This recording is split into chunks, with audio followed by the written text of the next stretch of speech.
So to get started, I want you to work in the individual practice, which is a duplicate of the team competition, except you work by yourself against the computer. All right, so let me just resize the screen a bit. Okay. Now, in this environment, I'm going to actually run through and talk about how this is done. And it's the same individual or team competition. It's the same exact simulation, but here I would want you to run 2 rounds by yourself, so I get an idea of make sure that you understand the simulation and that you're know the basics before you get started with the team competition. Okay, so let's take it from top. In the simulation, you're going to be running an automobile company, and you're going to be in the sales department page that we're in now. We're going to be designing the auto. So each auto has a customer expectations range, which means that customers generally expect this class of car, the economy class, to have a fuel economy, miles per gallon, of between 26 to 30 miles per gallon. Horsepower between 75 and 100. 30 to 40 safety features, 10 to 20 luxury features, and 20 to 30 months of warranty, or what they call reliability. And each of these have an importance factor. So when someone buys a car, the 2 biggest things they're looking at for an economy class car are the miles per gallon and the price. And this means that as far as competing with other team members, the better you do in these categories, the better you'll compete. They have a stronger influence. So you may want to go up to the top range of the customer expectations. And remember, you can go above or below the expectations, but you can't go below where, simply the car's not going to work with 1, mile per gallon. So there are limits of how far above or below you can go. So here we have the engine power isn't as important, so I'm going to go below the criteria. And for the safety features, I'll go in the middle somewhere of these criterias. And then as I change these criteria, you'll see that the labor and material numbers also recalculate here. And the total cost of my vehicle is $11.90. That's material and labor to make a vehicle of this design. So I'm going to price it at $18.99, and I get a 37% profit margin. And my sales are, last year's sales were 1,750. So what is next year's sales going to be? Again, you should refer to the student user guide. And in here, they have a chart. They tell me that the economy class is going to grow 25% a year. They have a chart that in year 0, if all customers' expectations are met and you earn your equal share of market potential, your firm can expect to sell the following number of vehicles per year. So this means if everybody creates all the same cars, the same price, this is how much you would sell. Now that is a really good clue as to how much cars to forecast. So in year 1, 2188 would be the, I guess you could say, the average amount of cars sold. I think my car is a little bit better than average, so I'm going to put 2,200 cars to sell. And now I just repeat the same thing for the sedan class. And I'm gonna create my car design based on what I feel is a good design type. And here I'm just, I wouldn't say to copy me. I am just throwing this together really quick. So let's see, last year's sales were 2,000. It says the growth rate for the sedan is 30%. So I'm just going to go make it 30% higher than last year. I don't think my car is going to be as better than most, so I'm just going to keep it on the average. The truck, I see with the truck, what's very important is engine power. So I'll put some extra engine power in there, and some safety features, luxury features, some months of reliability. I'll create a price. And I'll go back to see. It says 1,800. I think maybe I could sell 2,000. All right. And then the luxury class. And I'm going to create the luxury class vehicle. And set a price for it. Now, the 5%, the importance factor for price is less important to them. What's more important is that they get a luxury class car. And actually, some studies have shown that the higher price of the car, the more in demand it becomes. Because a luxury car is a statement that, hey, I'm rich and I'm buying an expensive vehicle. So they don't want to buy a vehicle that's, seems inexpensive. That's why when Honda and Toyota both created their luxury lines, they didn't create it under Honda or Toyota name. They created, Acura and Lexus because they wanted a name that standard for quality, and they set their prices much, much higher than their main car lines. Because people want to drive, it's a status symbol. So there's this information, I'm told, comes from industry factors and standards. It's not something that they necessarily made up, but what consumers are looking for. So I'll just stay with the average. I think my car is average here. Okay, so here on the sales department page, I have developed the basis of what my four model types are going to be: my economy, sedan, luxury, and truck models. I gave an outline of how I want them to be built and the prices I want them to sell for. And I have an idea here of my profit margins: 60, 40, 44, and 37%. Now, I know from looking at the financial ratios from last year that my average gross profit was 40%. So I always want my gross profits to be the same or higher in order to please my shareholders, owners, and investors. Okay. Now, after I create the car, I want everyone to answer these reflective observations. It's a way of making the simulation less of just putting numbers in boxes and get you tied into a little bit more closely what exactly it is you're designing here and what you're doing. So the first question is: describe your new strategy for redesigning your economy class vehicle. How will it help your company's performance? What factors influence your calculation of sales forecast for the economy class vehicle? Okay, so here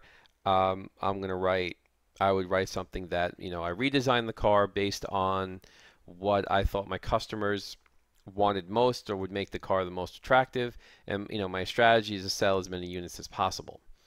And I say, as far as my company's performance, this, this will add profits. And then I would actually go in and see, well, how many profits will it add? And I can go back up here and say, okay, well, if my cost is $11.90 and I'm selling it for, say, $18,900, it's about $7,000 of profits per unit. I'm selling 2,200 units, so I would actually give a number of how much profit it's going to generate for the company. And then the sales forecast, I would say I looked at what the basis would be for the next year and felt the car was a little bit stronger, so I increased it. This is basically what I want you to think about and write for each of the vehicle classes. And every round you'll be doing this. And I want to know, what is your rationale for how you designed your cars? Because if something goes wrong and you don't get a lot of points or have a very bad round, I can actually go in here and get an idea and think and see what you're thinking and help you to do better. And it's also good for you to make this more of a role-playing experience and not just numbers and boxes type of game, to get you a little tied into what's happening. So now the good news is this does take extra effort to fill out, and I understand that. For the practice rounds, I'm not expecting you to fill this out. For the team competition, I am expecting you to fill these out. So again, for the first two rounds of practice, you don't have to fill out these reflective observation questions.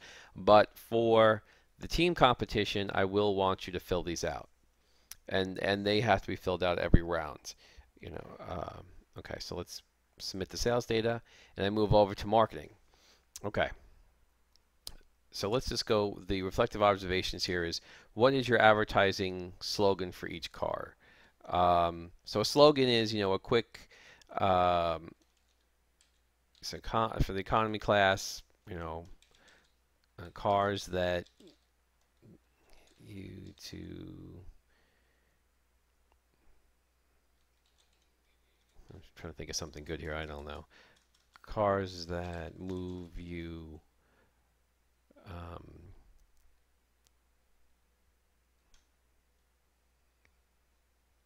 I don't know. It's kind of hard. I can think of I don't know. Here's a really bad one. Cars that are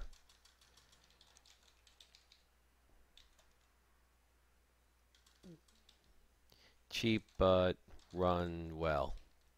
Terrible, terrible slogan. Uh, let's do the sedan. We could do better with this.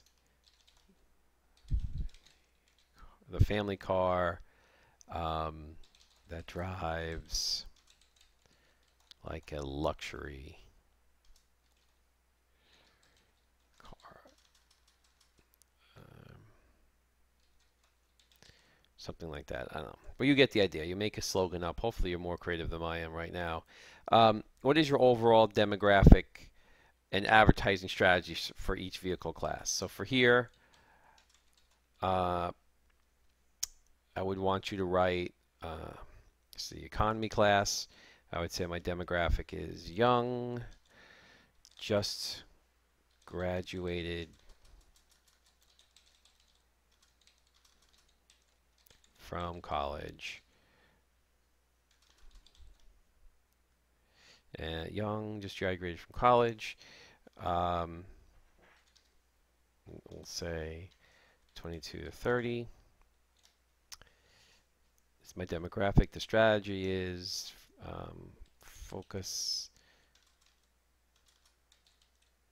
focusing on the youth to establish uh,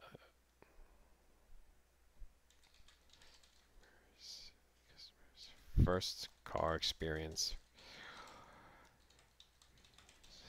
Something like that, where you give me a rationale for who you're selling the car to and why you're choosing them. So if it was economy class, I'd say, focus. It's a gateway car focusing freshly graduated students to come into my brand and start with our economy class car and hopefully do such a great job that they stay with us through their different stages as they buy a truck or and they buy a luxury vehicle. And then, so we go up here, and then my economy class should match what I'm saying down here. So if I'm saying 22 to 30 years old, and I could say an income, of 45 to 60,000, something like that. So whatever I put here, my demographic target should match my overall demographic and advertising strategy down here per class. And for each car class, I have these advertising expectations, which means that this is what the industry is going to spend per class. So for the economy class vehicle, the industry is going to spend 500,000 to $1 million. And the importance factor of selling the vehicle is about 15%. Now in the student user guide, of course, they're going to list again the percentage of effectiveness is for each of the vehicles. So newspapers and looks like television and newspapers are the most effective, where other media is less effective. So I'm going to go in here, and if I have $500 to $1 million to work with, I'm going to put a majority of my budget into the two most effective areas. Now I don't want to neglect the other areas because that would just be giving these customers to whoever, if nobody in our class invests in radio and one student puts $1 in radio, they'll get all the potential demand in that area because they're the only one advertising in that segment. So you kind of want to spread your money around, and this guide gives you a good idea of how the effectiveness of each of the, but you don't enter percentages in here, you enter dollar amounts, so you have to break it up. Some students go with the exact percentages they have in the guide. I think you get a little bit more benefit by strategizing and trying to put your money where you think you can pick up the most buyers. Okay, and then you explain down here what strategies you use when allocating your investment dollars for each vehicle, and I would say I would write something down here. I put most of my money in newspapers and television because they're the most have the highest effectiveness of 25% and 40% in this car class, and I also put some money in some other media areas. Now from round now th again, this is only for the team competition. You don't have to do this for the individual practice, but just going over it now so you get an idea that of how to do it. And then you just kind of repeat the same process for all four cars. You just now start with the sedan. You figure out what your demographic target is, how you're going to spend your advertising based on this criteria. Now you could go above or below, you know, if it says a million, you can go, above or below, I guess to a certain extent.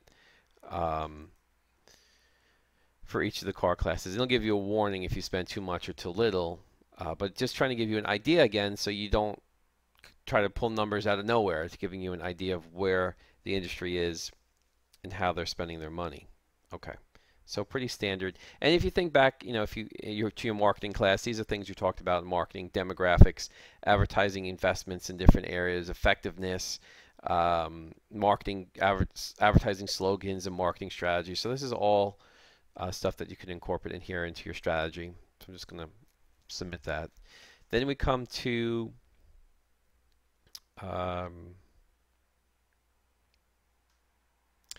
the production department. And in here, I have currently one plant operating that can make 1,000 cars. Now, I'm forecasting 2,200 cars here, and I have 100 cars in inventory. So I'm going to have to come up with two additional plants to make my total capacity 3,000 cars. So every one plant, if I buy one plant, it's going to it's going to increase my capacity by 1,000 cars and cost me $10 million. So here by buying two plants, I'm going to have a $3,000 unit capacity.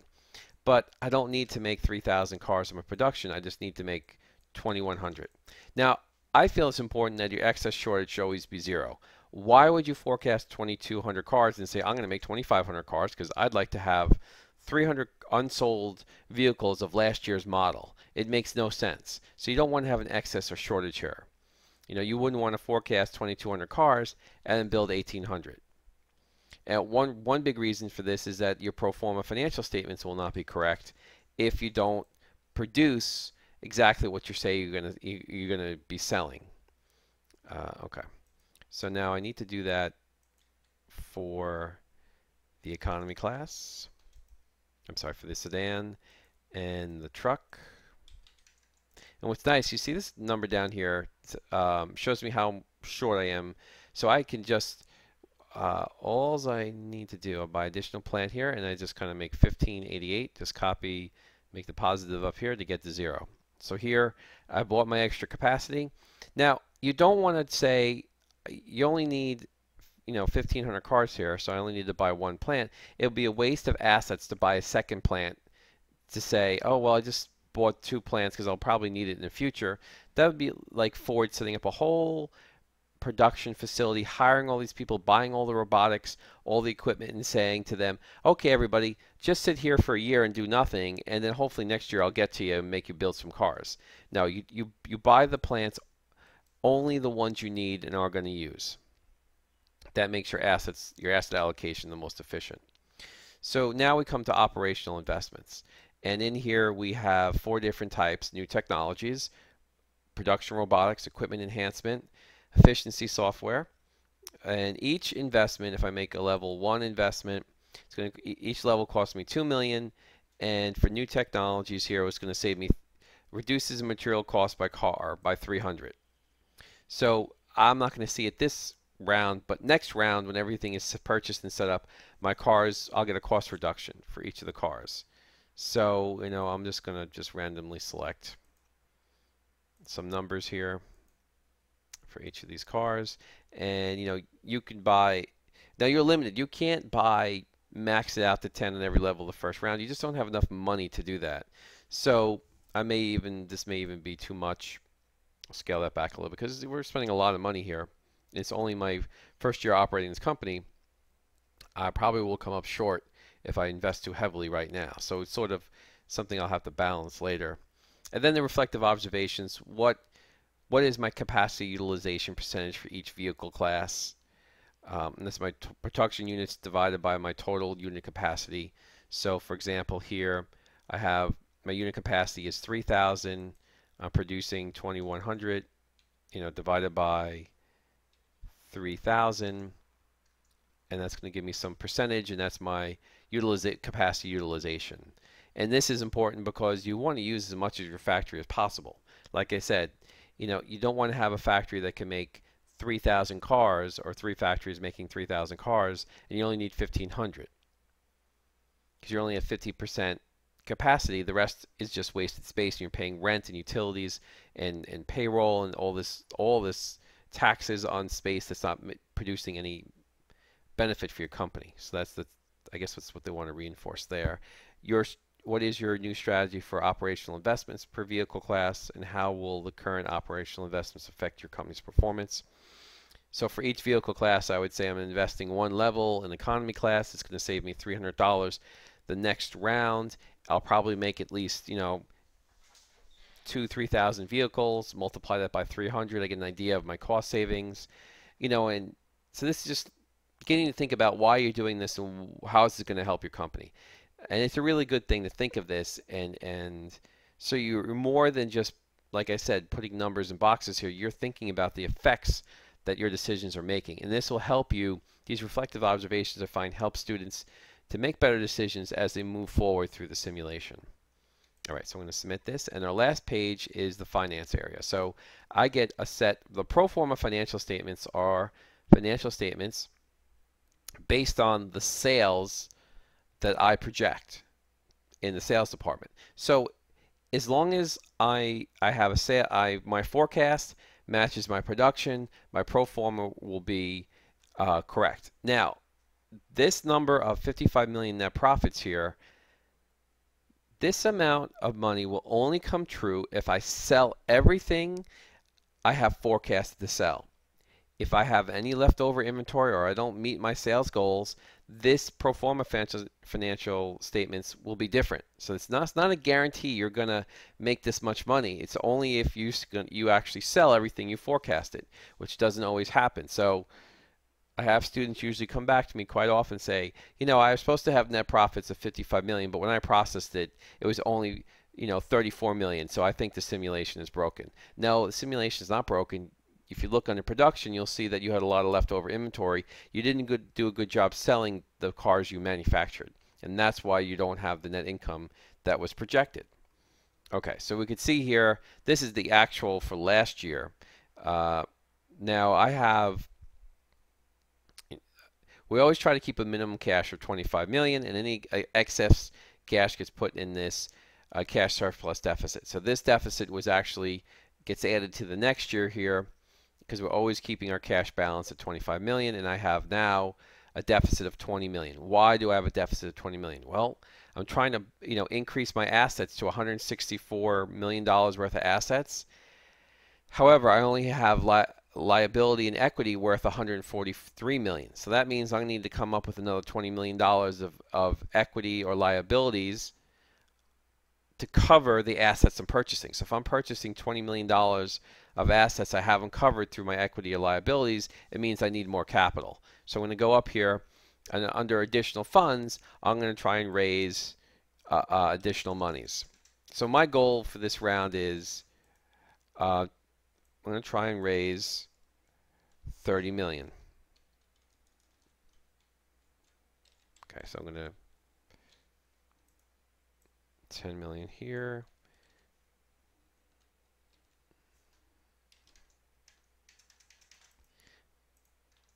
$10 million in long-term debt, and you see how the interest rate changes. I'll just put this to 0. My interest rate is 2%, but if I borrow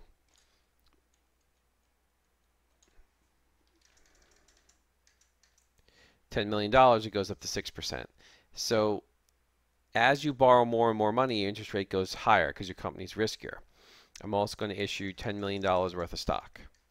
Okay, so $30 million is being issued, and now I have a surplus of $8 million. Now the surplus isn't $10 million because I'm paying extra interest. That's why if you saw I had a $20 million deficit, I borrow $30 million. Now why don't I have a $10 million surplus? Because the increased cost of my interest. So now I want to keep extra money, a small surplus, because if I don't sell every car that I promised to sell, I could have a deficit, and that comes at a consequence. So let me process the game. Now, in the individual practice, whenever I process the game, I submit the financial data and complete the round, it's going to automatically calculate and give me some results. You will not see this in the team competition. You'll have to wait for me to calculate I'm going to wait for everybody to be done, and then I'll process it on my side as a faculty member, because I have to wait for everybody's decisions so you can all be processed together, because your direct decisions in the team competition affect each other. Here you're just going in the individual, you're going against the computer players, which is nice because you can kind of cycle through and go as fast as you need to and get instant results. And what's good about the individual practice, even though I'm only asking you to do 2 rounds, you can actually do a full 6 rounds here and then restart the simulation again. And do it as many times as you want. And this could be a good area to practice in to get better and better at the simulation, so you can get the max amount of points that you need to get the full 20 points for the assignment. Now, on my side as a faculty member, when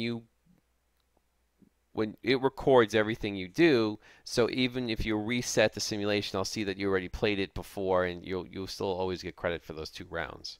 Now, let's analyze what happens. Here in the overview, now I'm in year 2, but this is the overview looking at my year 1 results compared to my year 2 results. And the way the points work is I had my revenue per share in year 0 was 12. We all still have the same year 0 statistics. Year 1, these are my actual year 1 results based on the work I just completed, and I got my revenue per share up to $19.95. And that's a 64% YOY is year over year improvement. I earned 64 points for that. However, if we look at the look at my gross profits. I went from 40%. That's where we all started at 40%, and I got it up to 48%. So that was a 19% improvement. I earned 19 points for that, and I had a 32% increase in my operational profit margin. I got 30 points for that, and I went from 16 to 21% in my net, and I went to 31% for that. Although my total asset turnover was 1.6 to 1.39, a 14% decline. I lost 14 points. Well, why is that? Well, I bought a lot of assets, and I bought a lot of factories. I wasn't really using the full capacity of those factories. So all these additional assets I bought, I wasn't able to generate as much profits for them as I would have hoped. So my asset turnover was actually a little bit slower than previous rounds. And you're not going to be perfect or make points in every financial ratio here, but it's going to go through the majority of them. And I earned a decent amount of points here.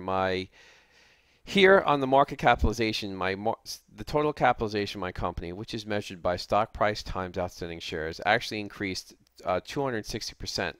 The maximum points I can get in any category is 100. So even though my earnings per share went up 116%, I can only get 100 points as my maximum.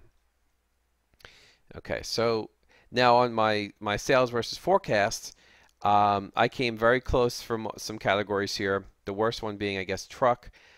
Previously, I had sold 65% of what I promised, and now I sold 81% of what I promised. So I had improved that by 20%. So I picked up some points in my forecasting. But I accidentally had a deficit. You saw that my pro forma said surplus. Why did I have this deficit? And I lost 100 points. Because here, I can tell since my forecast isn't 100%, I sold less. I didn't sell as many cars as I promised, so I had a surplus inventory. Anyway, even with all those problems, I still made 584 points. My goal is 500 points a round, so I'm doing pretty good. Now, starting in the second round, I can look at a bunch of charts. So I have these individual charts that show me my sales per year, and I went from 121 million to 239 million. My profits went from 18 million to 49 million, so I'm doing very well. And this is just profits to sales chart overlay. My stock price went up from let's see, about $5 a share to 14, and my earnings per share from $1.90 to 4. And then this is, I think, a very important chart. So here, the sedans, I forecasted 2,600 sedans. I could have sold 2,744. So this pink area is what I actually sold. This blue area is what I could have sold. So I should have built more sedans. Now, for the truck, luxury, and economy class, I actually sold. I met my full market potential, but I think I overproduced those, which we could see in a minute. We also have the advertising charts that show me versus the computer players how much I spent for advertising versus what the computer players have spent. So it can give me a good idea of where I am in that. And then the industry charts is going to look at me compared to the industry. So I'm the blue bar, computer player 1 is the orange bar, and computer player 2 is the green bar. And you can see that computer player 2 made the most points, but I was able to beat computer player 2 but in the overview points. And then just shows me the stock price per team, the sales. And if you wand over each of the bars, they tell you what company, and how much they made. And then my pie chart on my sales and units and dollars. So the charts are a nice way to just get a quick overview of what you did. And the industry page, it backs up for you how you design your vehicle, how all the key features, your price, your profit margin per vehicle, and your market potential. It gives you a couple key statistics here and your ratios and your points. Now what's important about this is not so much the recording of your data. You get to see what the other teams did and how they made their cars and what they decided. So if another team like Computer Player 2 did better, we can get a better idea of what they did differently from us that helped them score so high. And in the financials, all your financials are backed up for you. That's going to be important when we do our presentation project. And then back to sales department. So again, now we're going to go back in and we're going to have to redesign the vehicles again. So I'm going to go in and remake my vehicles.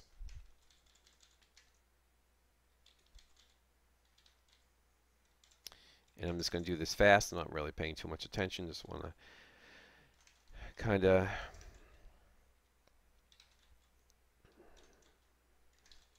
put some figures in, some sales prices.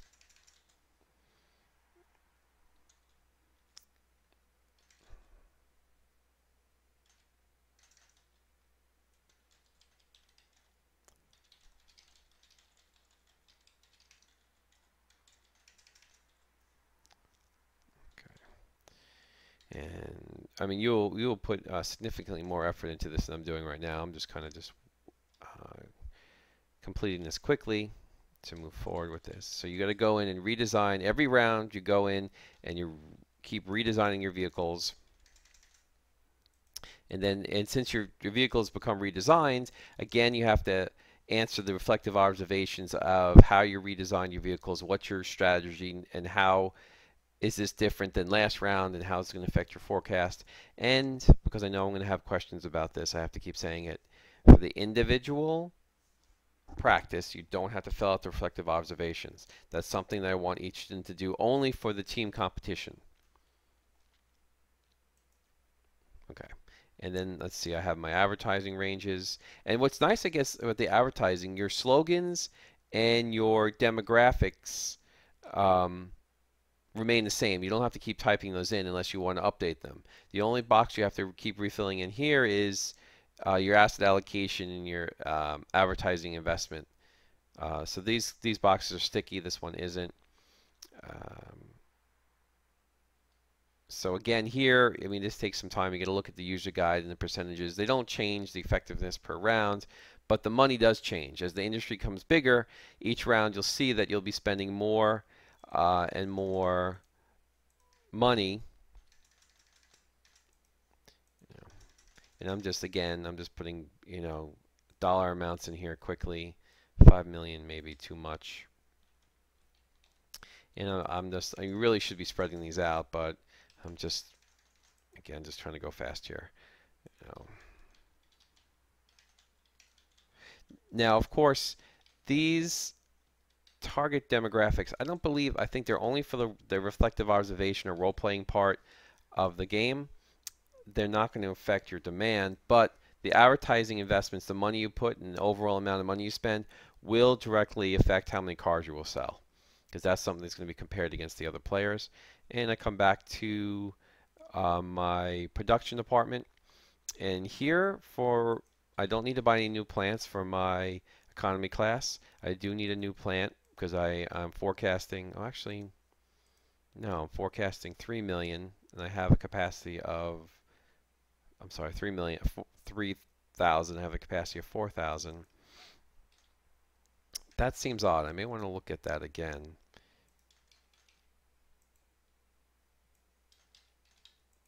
18. All right. So I'm going to actually just save this. I'm going to go back to the sales department for a second and see. Um,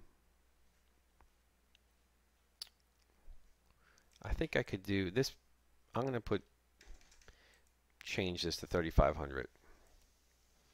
And I'm going to go back to my production department and make this 3,500 since I have the capacity. Okay, and these two I don't need to buy any new capacity. All right, so I'm going to buy some additional levels of investments. Now what's interesting is if I go back to the sales department, you'll see here this operational cost reduction is now filled out. I'm saving $300 per vehicle, and here for the truck class I'm saving $1,200 per vehicle. So you have your 6,000 in labor, 12,000 in material. So right there would be $18,375. These two together. But since I invested last round, I have a $1,200 savings. I'm only paying $17,175. So this helps to maintain or increase my profit margins per round. So that's why it's important to invest in those operational investments on the production page, so I can keep up with my profit margins, because every round the customer's expectations go up. In the sales department, every round these customers' expectation ranges. Remember the last time it was at 30, now it's 31. Horsepower here was 100, now it's 120. Each round these increase, and the prices increases too. But the price never increases enough to make up the extra customer expectations. So if I don't keep reinvesting in the cost reductions, I'll never be able to maintain or improve my profit margins. And that, if you think about it, that sort of happens in the real world. If you look at cars from the 1980s, they didn't have GPS systems in it. They didn't have auto lock brakes. They didn't have ABS. They didn't have MP3 players or DVD players inside the cars. They didn't have half the features and engine efficiencies and things that they have today. And inflation adjusted, the cars aren't that much more expensive than the 80s. Car companies have just been doing a really good job at reducing costs and increasing manufacturing efficiency to be able to sell cars that aren't that much more that much more money than the 80s, but with so much more luxury features and safety features, and better warranties than previously, because customers are always expecting more and car companies are delivering it, which means that it becomes increasingly expensive to make these cars. So if you don't make these operational investments, your company will quickly fall far behind the other companies. Okay, so now they've done that, let's see, I'm running a $64 million surplus this round. So here's my deficit. So I would have actually had a $70 million surplus, but I'm had to pay back some of the deficit from the previous round. But since I'm making a surplus this round, I can either go in and retire some funds, or maybe I want to go back and say, okay, I want to spend some more, I want to get some more levels of cost reductions. Since I have some extra surplus, I can make some more investments here. Okay, so let me submit that. And then I could see now it's only $39 million surplus. So I'm going to actually retire some funds.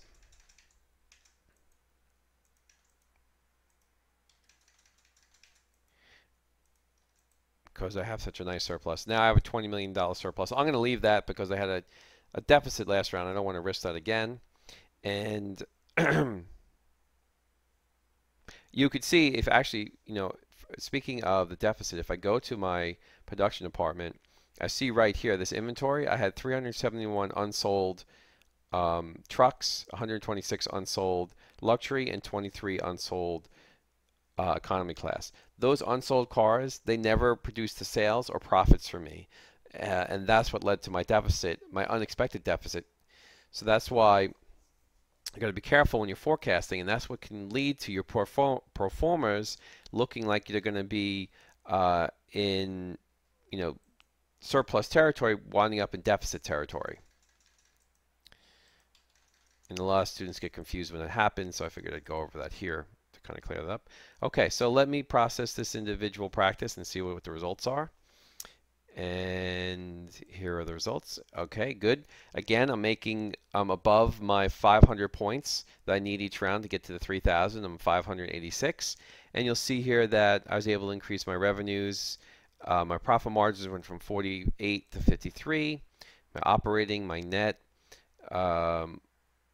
let's see, my forecasts were better, earned some points there, and I had, now this is interesting, operational investments. Since I doubled my investments, or more than doubled my investments, I earned 100 points. So, and in the cash surplus, I had a surplus of 20 million, I had 100 points there. So all this ended up giving me a nice boost here of 583 points, which my goal is to make 500 points a round. Now some students say, what did these observations and total points, what is this based on? And I asked the same question to the company. I wrote them an email and said, what is the logic behind this setup? And they basically said they looked at analysts, stock analysts who are analyzing companies and trying to giving ratings on buy, sell, or hold for companies. How banks would look at a company before they lend them money, and these were the things that companies looked at. They looked at their financial ratios. Are their revenues increasing? Are their debts under control? Are their profit margins stable or increasing? Are their total asset turnover? Are they getting more and more use out of their assets? Are their return on equity for investors, and are their earnings per shares increasing? Do they have, what's the ROA, the return on their assets they do own, the total market capitalization, the book value for the company? So these are all things that financial analysts and credit analysts look at when trying to decide how good a company is. They also look at how well a company forecasts their sales from year to year. They look at what type of investments the company. They like companies that are investing in themselves for the future and remaining competitive. So that's why it's an important factor in how well a company's doing. And they look at how well they manage their cash. And if companies have surpluses, that's very reassuring to investors and credit lenders. Deficits aren't. So this is a scorecard based on how outside people judge and look at the value of a company, and you're always judged upon how well you improve over last year. Sort of like in your report card. If you have a B average and you go down to a C plus average, that's not a good thing, and that wouldn't be, so here your year over year, just like your report card, you want to go from B's to A's, so your year over year improves, so your GPA goes up. And that's sort of the same thing that companies are being looked at. And then again, after you analyze and kind of digest your points, you have your charts to look at and interpret. Now the next year is overlaid in here on your individual, and you could see that I actually messed up here. I could have sold 2,500 luxury vehicles, and I could have sold the blue areas. What I could have sold 2,300 trucks, but I only forecasted 2,000. So again, well, I just put those numbers in rather quickly. I didn't really pay attention to the user guide about how many cars would average expectancy to be sold. So it's another clue that you gotta read that student user guide over and get a good idea, especially the forecasting area. Now, and I lost some economy class cars. I could have really sold a lot more than I did, and those sales are going to go on to my competitors. So that's why these charts are a good thing to get a good graphical overview of how you did against your competitors, the industry of how your competitors put their cars together. And you can see your total points get added every round, and that's how we get to, after round 6, we get our final score. And then the process starts over again. Now we're in year 3, and we got to redesign the cars again. And you say, well, why do we redesign these cars every year, Professor Nugent? It sounds like a waste of time. this is not something that would ever happen in the real world. Well, actually, in the real world, car companies, they do release, maybe not as quick as this, but every year cars are redesigned and there's improvements are made, some minor, some major, and every year a new model is produced. So you look at any car company, every year there's a Civic 2008, Civic 2009, Civic 2010, Civic 2011, Honda Civic 2012. Every year a new car comes out, certain modifications are made, features are added, taken away, prices are changed, and that's all in a reflection as to what the auto industry and what their customers want. So this is very true that every year car companies have to look at this. Every year car companies have to develop and redefine a marketing strategy and advertising strategies. They have to plan out their production, how much they're going to sell, and what type of new technologies to invest in, and they have to manage their expectations of their finances, how much money. So these are all the key decisions for a company strategy. If a company's going to make a strategy, it's involving all these areas. A strategy can't just be something that a company makes by itself. Just the finance department can't do the strategy for the entire company. The company has to work together in every department to really define their strategy, put it together, and execute it, and then revisit what happened in the previous year and improve upon it. And that's what I'm trying to focus in on this simulation, is to develop your ideas and your applications and your implementation of strategy, help tie together some major courses that you've taken in the Stony Brook MBA, for example. When you look at the finance department, this is a lot of your accounting course in here. The sales department is a lot of your marketing and advertising course.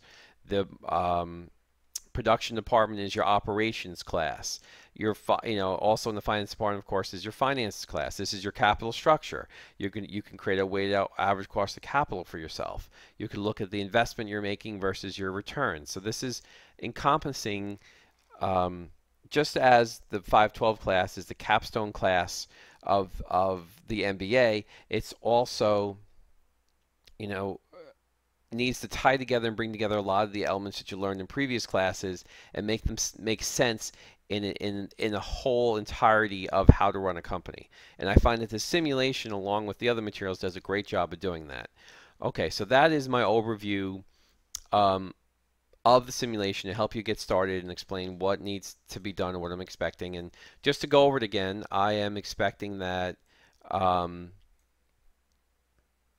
that you complete 2 rounds of the individual practice. I just did that in this recorded lecture. I just did two rounds. You saw that didn't take me, it's 50 minutes and I did 2 rounds, so it's not the most extensive assignment.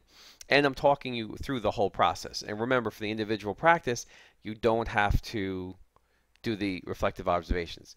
Now, by the end of this week, I do want you to complete the first round of the classroom competition. And in there, I will expect you to develop a mission statement for your company. Maybe they give you an industry background here. And I'm going to want you to complete all the reflective observations when you do the when you do the team competition, and have this done. If you look in Blackboard, it'll have the due dates for each round. And make sure that you complete and submit each department, and when you're done with the finance department, very important that you click on submit financial data and complete the round.